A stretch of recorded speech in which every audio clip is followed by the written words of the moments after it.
Hey Nerd Nation, it is Denise Donahue with a Mortgage Nerd News update. Today is Friday, January 19th. This is the third episode of 2018, giving you a quick interest rate update. You guys know I believe in being completely transparent and a education standpoint. So I want to keep you guys educated with what the rate market is doing and equip you with the tools to monitor it yourself. So let's get started. What did interest rates do this week? Well, it is not good news.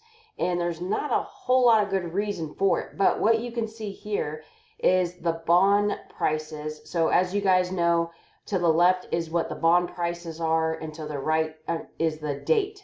And so what you can see here is the bond prices took a pretty big dip ever since about January 5th, and a big dip on January 10th when the China news came out.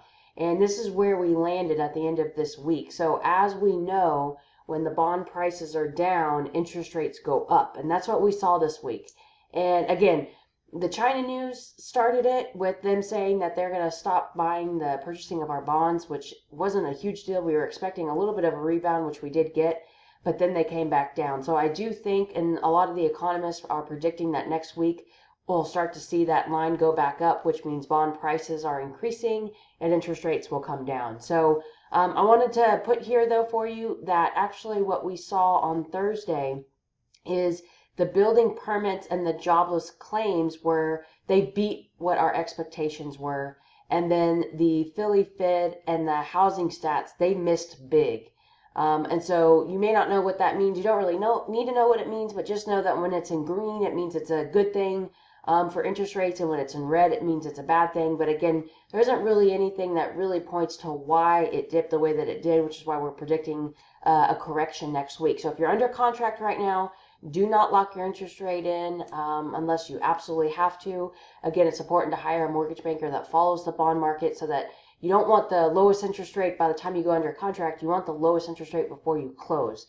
And that's something that myself and the team can help you with. So lastly, as you guys know, my business Facebook page, which is called The Mortgage Nerd, will update what the weekly mortgage market report is from the chief economist of Freddie Mac. So if you haven't liked the page, like it. You can get interest rate updates like this, as well as the weekly report. So hope everybody has a great weekend. It is cold here in Dallas. I think it's supposed to get a little bit warmer. I'm looking forward to that because I hate the cold weather. So have a great weekend. If you guys need anything, give me a call. You got my email, my text. Would love to help you buy a home or refinance, or for any of your friends in Texas. Take care. Have a good one.